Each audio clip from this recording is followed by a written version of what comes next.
Hello, thank you for listening. This is the near death experience of Wendy, and this experience occurred in August of 1997. Open quote. I had two NDEs a few days apart in early August of 1997. I was 10 weeks pregnant with my youngest daughter.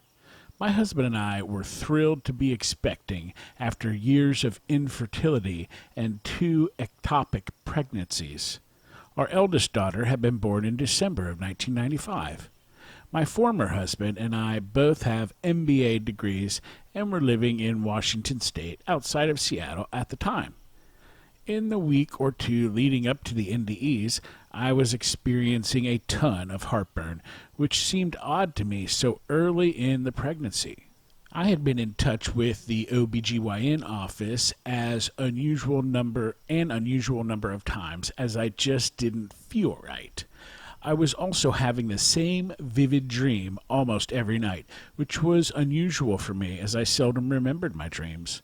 The dream showed a violent storm at sea, with a sailing vessel just being pulled apart and sinking in pieces. The overall feeling of the dream was violent, ripping, and tearing.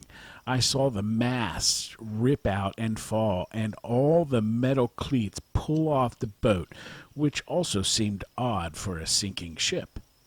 I had the sense someone was trying to get my attention, but didn't know what to do with the repeated disturbing dream.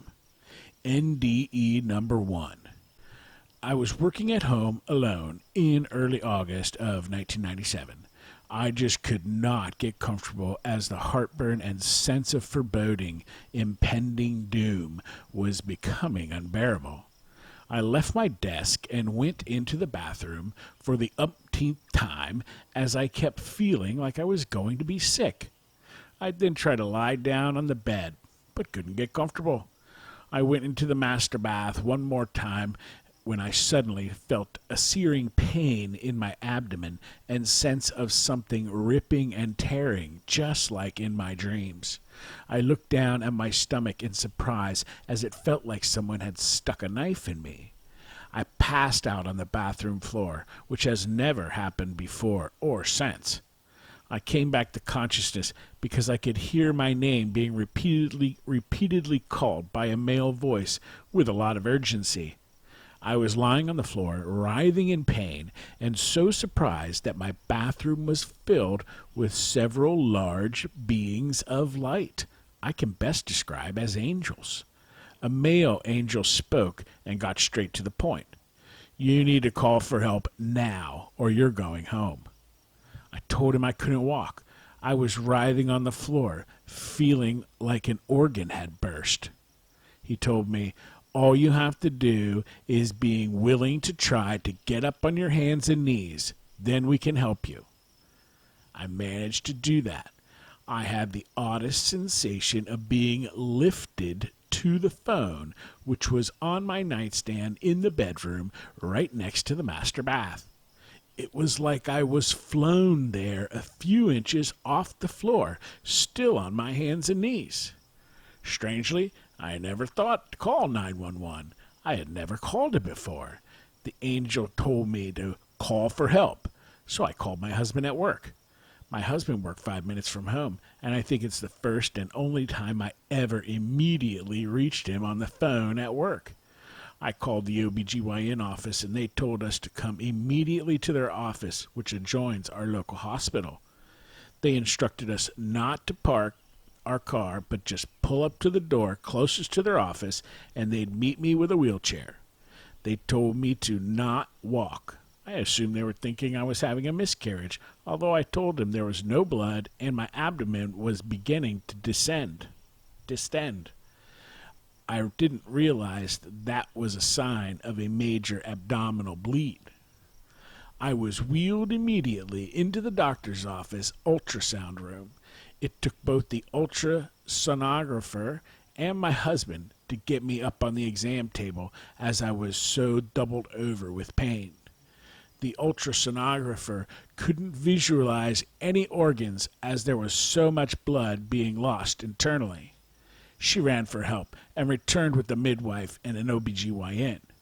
The doctor took one look at the screen and told me I needed to be admitted to the hospital floor.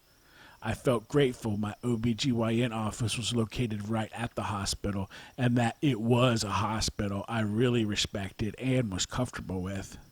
Our oldest daughter was born there in 1995, and we'd been there many times over the years, including for my 2 ectopic pregnancies in 1994 and 1996.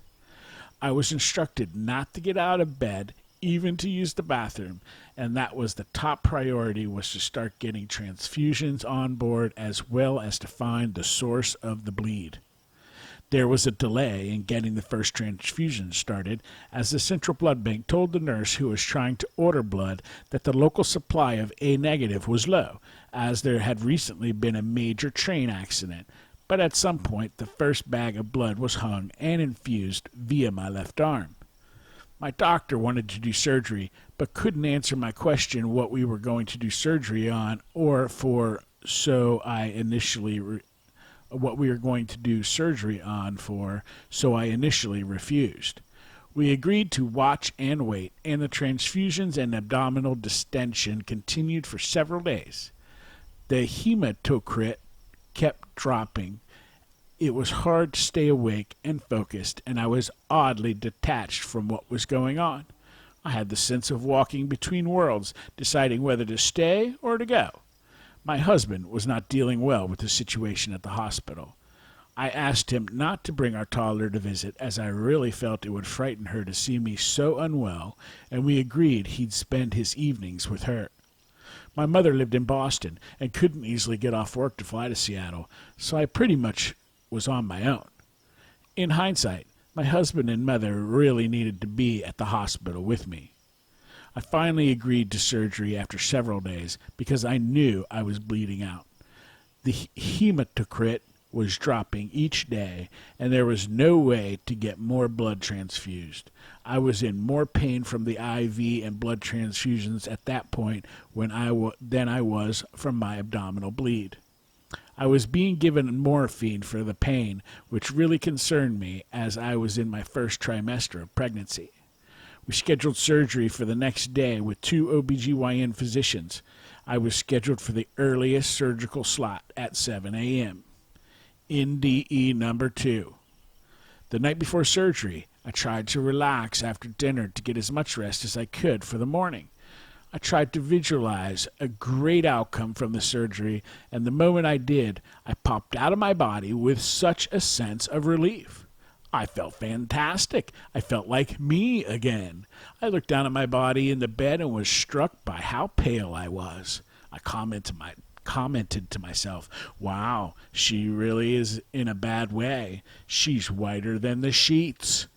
I hadn't been myself for days since I'd been hospitalized. I found it humorous to think that her hair is such a mess. I'd been in bed for days and don't think we'd brushed my hair and certainly hadn't washed it. I noticed I was quite disassociated from that body and was referring to myself in the third person. At one level, this concerned me, but I was so excited to be out of pain and to feel so fantastic. I wanted to explore. I floated up through the ceiling of my hospital room and immediately saw the white light of home. It was gorgeous.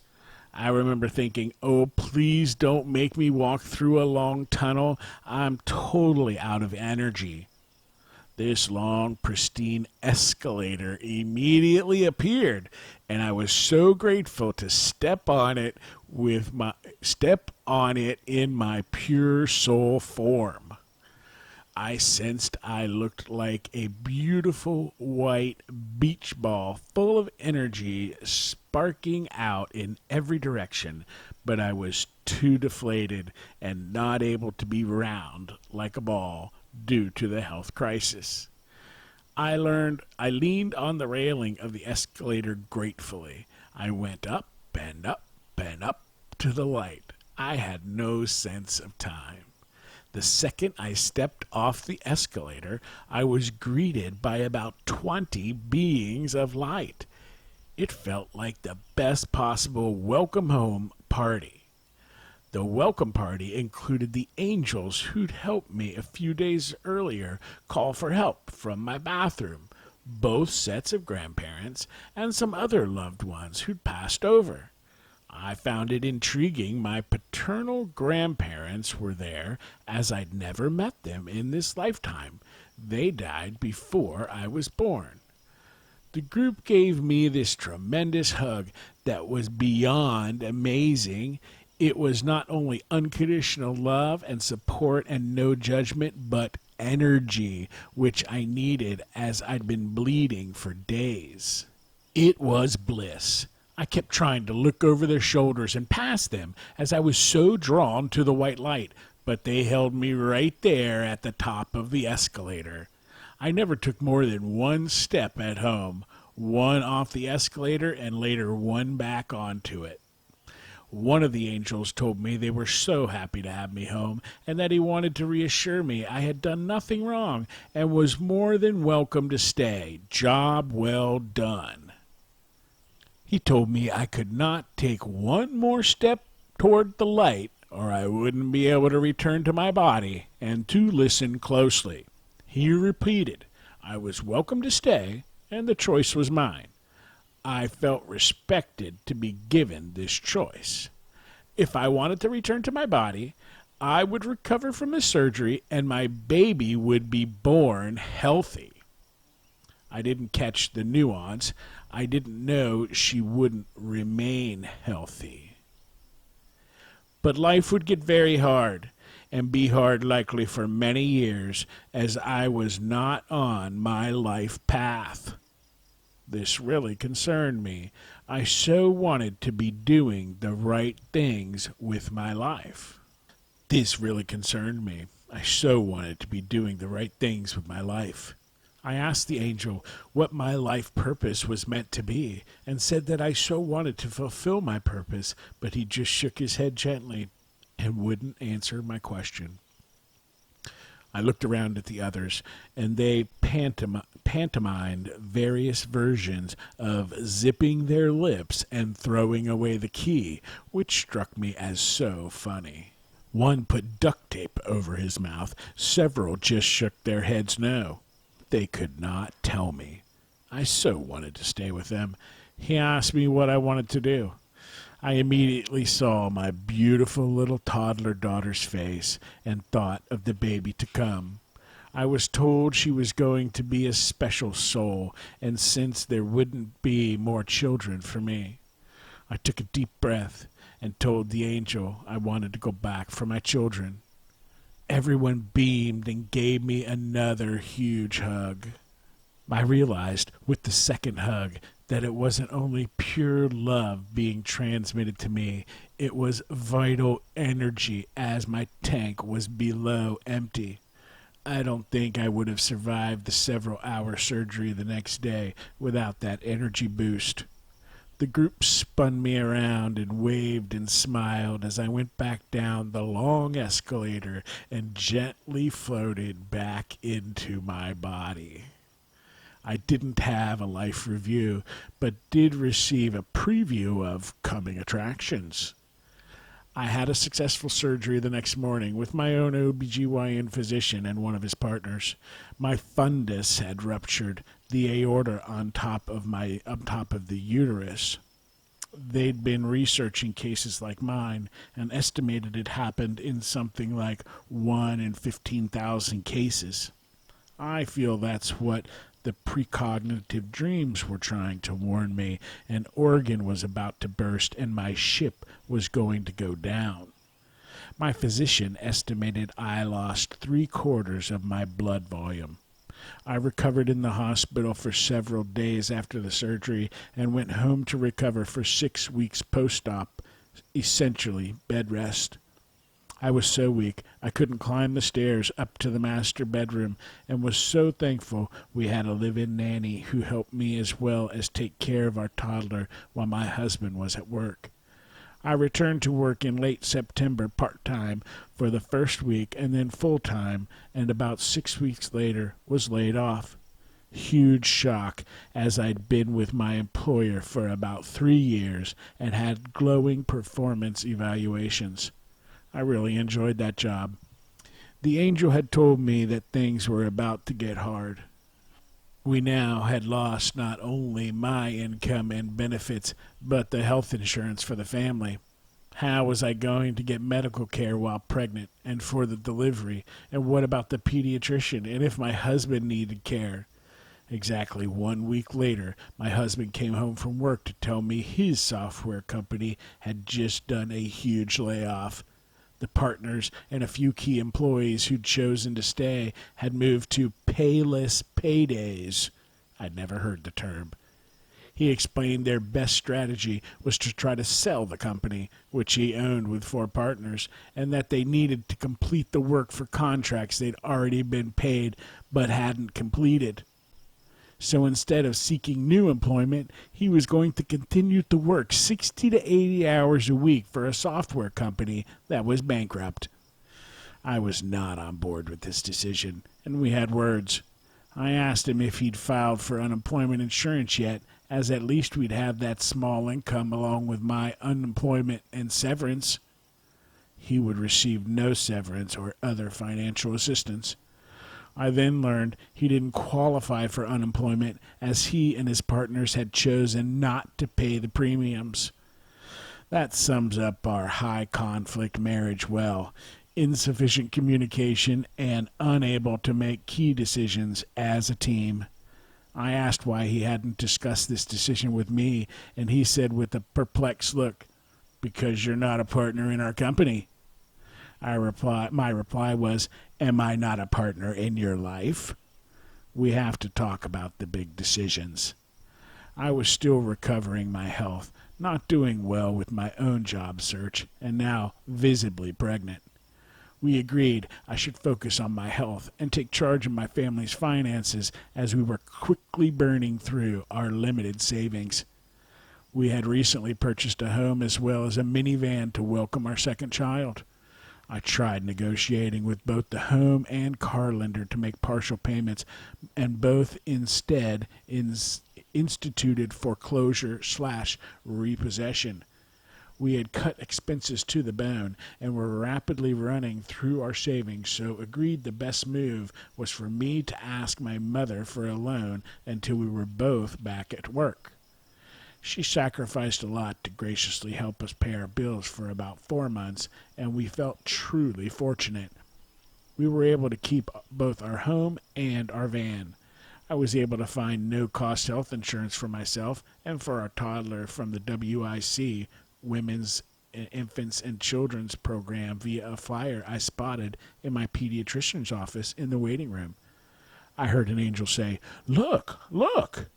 as I continued to hear them from time to time after the NDEs, and I suddenly saw the flyer. WIC also provided us with some needed food. I found it all incredibly embarrassing. Our miracle daughter was born 1 week early on March 13th, 1998, via induction as my doctor was concerned Taylor was becoming too big to deliver vaginally, and Tara had weighed 9 pounds 5 ounces at birth. I'm 5'3", weighed 138 when I became pregnant, so this was a big baby. It was a high-risk birth, as the fundus could rupture again during the stress of the delivery and from everything that happened with the NDEs at 10 weeks gestation. I chose to deliver at my community hospital with my own OBGYN, as they did about 5,000 births a year, and my instinct was to not go downtown to the teaching hospital.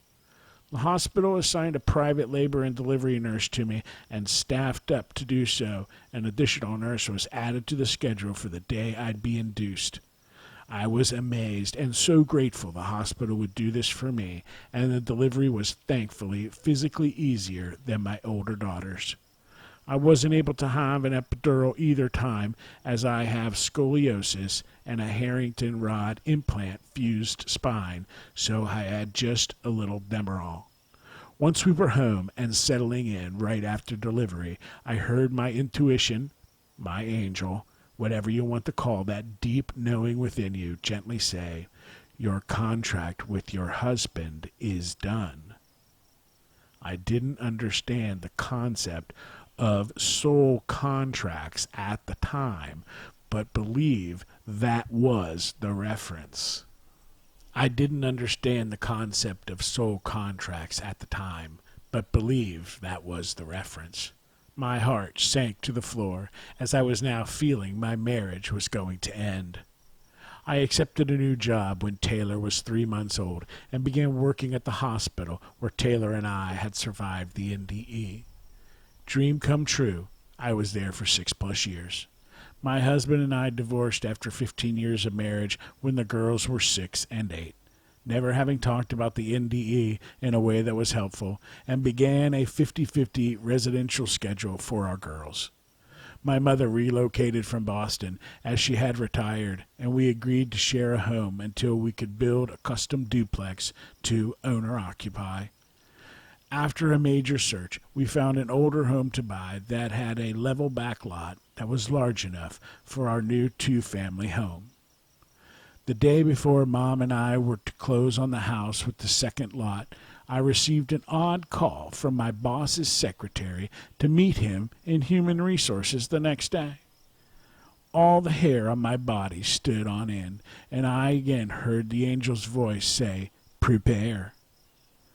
I assumed it was a layoff right when I was divorcing and purchasing a home with a double lot in order to build a duplex. OMG.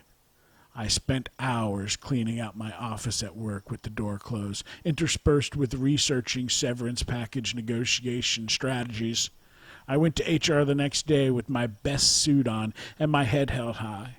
I refused to sign the paltry agreement, as at that point I was hearing "resist" from my angel.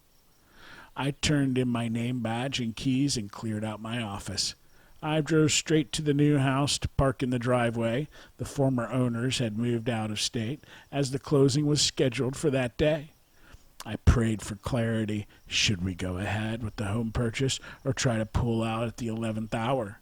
It was about an hour before the closing was to take place. I had no job and 2 very sad little girls who were now going to need to adjust to Mom and Dad's divorce and to going back and forth between 2 homes. I clearly heard "proceed." Amazingly, the lender didn't do a final check with my employer, and the loan went through, though I was technically unemployed and my mother retired. We no longer qualified for that loan. I negotiated a more favorable severance package with my former employer and filed for unemployment. I job searched for 2 months and accepted the best offer I received with the agreement I wouldn't start until January 2nd. That gave me time to help the girls adjust to a completely new routine, to volunteer in their schools, to start family counseling, to get my mother and I unpacked and settled in the new house, and to begin the building permit application process to build our duplex. It took 3 years to get the building permit, but I kept hearing, "persevere." The build itself went beautifully, and we love our homes that we moved into in 2008, but the loan went upside down loan to value. We weren't able to sell the original home and were drowning in debt from carrying 3 homes and the $17,000 a year in property taxes. I became technically insolvent. Didn't have to file for bankruptcy. We first rented the home at a loss to have less of a financial bleed, and then were fortunate to do a short sale by hiring an attorney, and finally to settle the large HELOC, home equity line of credit loan, for pennies on the dollar. It was extremely stressful. I finally drew a breath in 2010, 13 years after my NDE, 5 years after my divorce. We were finally in our new duplex and loving it. My career was going well. I had great friends, and the girls were doing fantastic. I was ready to meet a wonderful man, so signed up for Match.com. The moment I changed my radius for matches to 10 miles from my home zip code, I recognized a man at the deepest level. We met 3 weeks later. He introduced me to Dr. Michael Newton's Journey of Souls, and I began to wake up spiritually. I was incredibly drawn to having a past life regression and had my first in 2011. In 2 short hours, a lifetime of anxiety was resolved, which was amazing to me. It's never been an issue since. I felt like I could finally breathe. I sensed I was finally getting on my life path to help others wake up spiritually, which was a surprise to a then 49-year-old MBA who'd spent her career in business development. We dated for 13 months, and I could sense our soul contract to get married, but he instead ended the relationship. Healing that heartbreak was the biggest challenge of my life, but I kept working to improve life for myself and my daughters. In 2017, I was laid off again after almost 10 years with a local hospital that became part of a large healthcare system. I had been working with my own clients evenings and weekends for about 2 years and had self-published my first book. I became self-employed with that layoff. Spiritually employed is a better term. I was finally on my life path, and the angel told me about in 1997. It took 20 years to assemble the pieces of the puzzle. I was finally willing to speak publicly about my NDE beginning in 2018. It took me more than 20 years to unpack the experience. I find it remarkable that NDEs aren't forgotten in any way. They're more real than anything in your life. The experience continues to teach and mold you. It doesn't diminish or fade away. You're right back in the experience when you talk about it. The memories don't fade. There's a different quality to them. As new major things come up, they often align with the NDE, or you more understand the subtleties of the NDE. Thank you for providing a space to share my NDE experience and for the vital work you do at Indorf, Dr. Long. I chose not to speak with my physician and hospital staff about my NDE as a result of an odd letter I received after discharge telling me my life was never in danger. It read like a form letter from risk management or in-house counsel.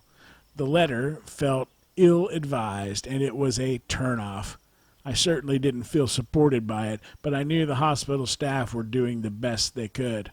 I let it go and chose to work there and loved it. I know I received amazing care, or I wouldn't be here today, nor would my daughter, and I am forever grateful for that, just like I am for the NDE experiences. When I took the long escalator up to the light the night before my surgery and spoke with the welcoming party at home, this was when I received the 2 energy hugs from them and was given the choice whether to return, as well as learning 3 facts. Number 1, I'd have a successful surgery and full recovery. Number 2, my baby would be born healthy. And number 3, life would be challenging until I got my life path and lived my purpose. More consciousness and alertness than normal. I felt like I could access all information in the universe, but respected I had a short amount of time to be home to still be able to return to my body. Therefore, we focused on the more important facts listed above. Yes, I wasn't able to verbalize the NDE for many years as I didn't know about Indorf or the University of VA Division of Perceptual Studies, or IANDS. I didn't think to look for NDE literature or support groups that was focused on making a living. I was focused on making a living and raising my children. I needed to wake up spiritually first and discover podcasts where fellow NDE experiencers were sharing their stories to realize my story might help others make sense of theirs instead of flailing around with it alone for decades. Faster than usual, more vivid than usual, I sensed I could see forever all around me, but the angels and other members of my soul group purposefully blocked my view at the top of the escalator to get me to listen so I could make the best choice whether to stay at home with the light or return to my body. End quote. Wow, Wendy, that was a great story and so many interesting little pieces there to put together. I found very interesting the first NDE, she's on the floor and the male angel is there and says, you got to get up first. You got to be willing to try. For me to help you, got to get on your hands and knees. And then after she just got on her hands and knees, that's all that needed to be done. Interesting as well, another kind of story where you're outside of your body, looking at the body, and so detached from the body. Some of the, talking about her hair being a mess and such, and just generally, it's difficult to think that way, how that could be true, but it's person after person has kind of said that. And how about going up to the light and not having the energy to go through the tunnel, and bam, there's an escalator there. And not only that, there's an escalator and a nice easy transition back. How many times have we heard with a slam back into the body like you're smashing down on concrete or something like that? So I thought that was totally interesting. And how she was asking about her life purpose and what she had to do, and everybody was zipping their lip. That's pretty good. And Wendy is introducing the concept of a soul contract, how her soul contract with her husband is complete. I haven't heard that before. But what I have heard before, and Wendy remarks on it, is the remembering of the NDE and how the experience doesn't fade. The memories don't fade like regular memories, that they're more ingrained. So let's see, there are some questions here. Talking about the level of consciousness, and I felt like I could access all information in the universe, but respected I had a short amount of time to be home to still be able to return to my body, therefore focused on more important facts. Question. Did you encounter or become aware of any deceased or alive beings? Answer. Yes. During the first NDE in my bathroom, when the uterus ruptured, there were 3 to 4 angels in my bathroom. They were huge, 7 to 8 feet in height. During the second NDE in the hospital the night before surgery, I met about 20 beings of light at the top of the long escalator. They included the angels, both sets of grandparents, all deceased, and other primary soul group family. I did not encounter anyone who I thought was alive but was deceased. Question. Did you see an unearthly light? Answer. Yes, I saw the light twice. Once during the first NDE when I collapsed in my bathroom at home and came to because a male angel kept calling my name and telling me to wake up. The entire bathroom was lit up from the angels. They brought so much light with them. I saw even more light when I went up the long escalator versus a tunnel home the night before my surgery. It was the brightest, most uplifting light you can imagine. But more than a light, it's the energy. It's brighter than the light I've seen on earth, but it doesn't hurt your eyes. It brings you peace and joy. Did you seem to enter some other unearthly world? Answer. I went home to the divine source we all originate from and return to when we're not incarnated into a body or other life form. I went home to the timeless, spaceless place of unconditional love and true healing and no judgment. I returned to love. Question. What emotions did you feel during the experience? Answer. Thrilled and grateful to go home, to no longer be in pain, to have proof my soul consciousness exists outside my body, and that dying isn't painful or scary, but rather incredibly natural and freeing, much easier than birth. I was also thrilled to reunite with soul family at home. Question. Did scenes from your past come back to you? Answer: no, I sensed the info was available about everything in my life for the first 36 years. It felt like it was queued up and ready to roll the tape if needed. It wasn't needed, and we were in the present moment of my being home and what I needed to know to make an informed choice whether to stay or return to my body.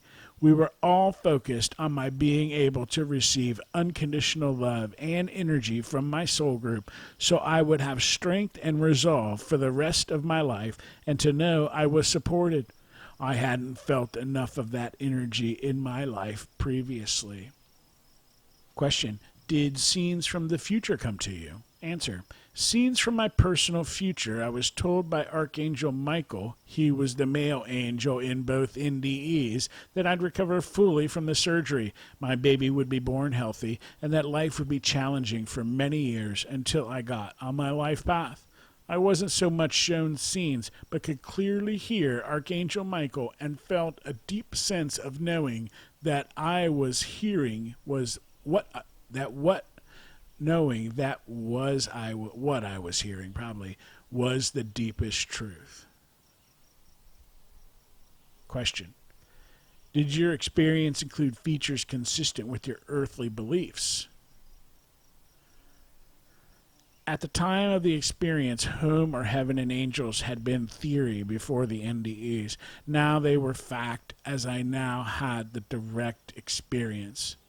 Question: did you have a change in your values and beliefs because of your experience? Answer: yes, I now believed we're eternal spiritual beings experiencing a physical incarnation or life that is one of many versus a human being that may or may not have some spiritual experiences.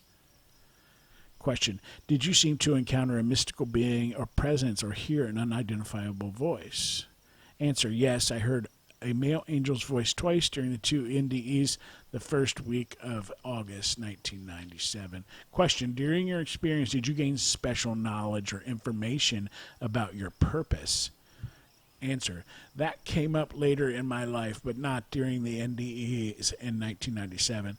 I think they opened the door to my then waking up spiritually in 2010 and finally realizing my life purpose was to help others with their spiritual awakenings.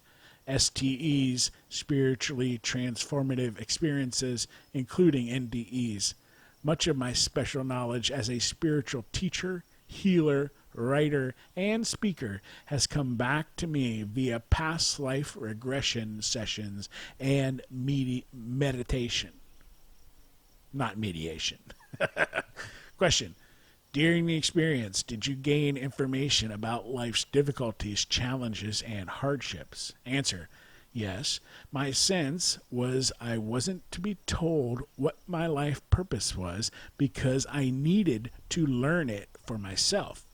Challenges are opportunities for our souls to learn and to progress. We can choose some really difficult experiences to do so. Question: during your experience, did you gain information about love? Answer: yes. The NDEs were the most loving experiences of my life. Experiencing that unconditional love changed me and provided support when I most needed it. Love is the only thing that matters, and it's the answer to every question asked or unasked.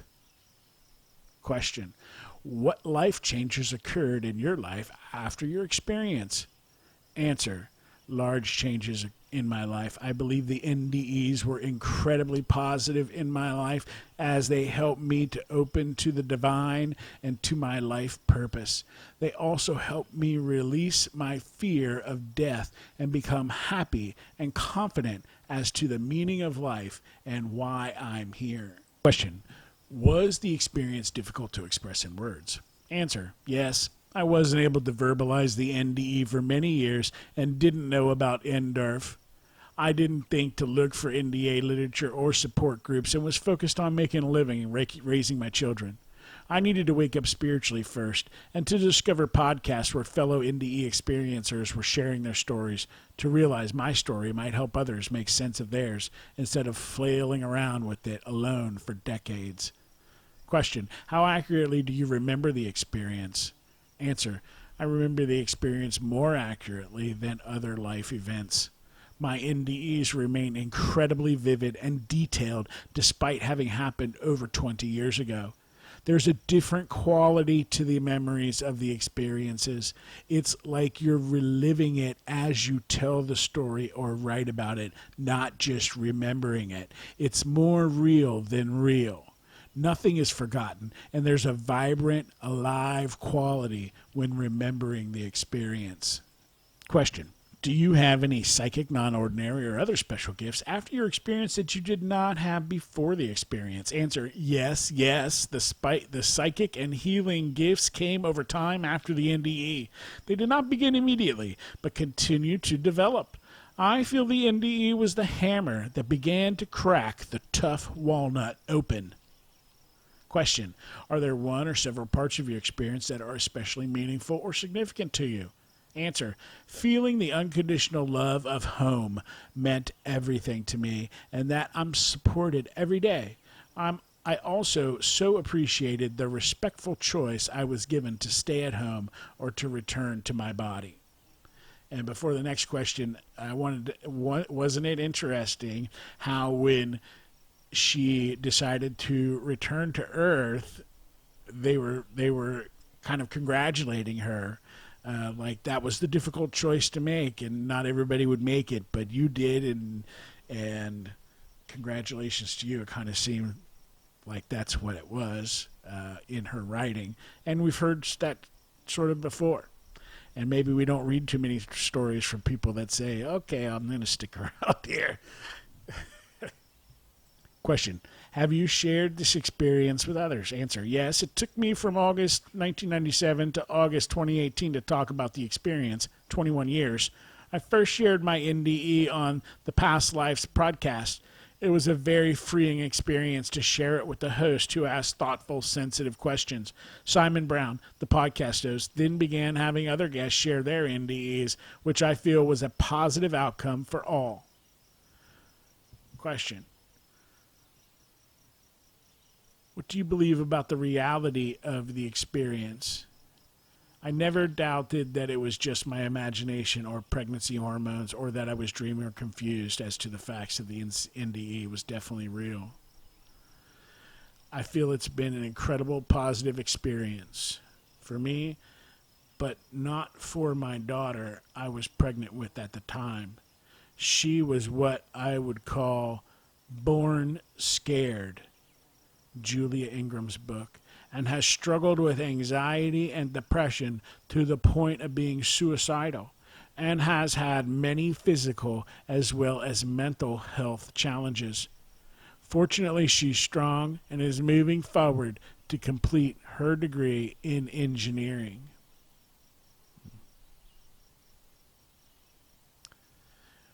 I think that's probably the last question. Thank you for listening.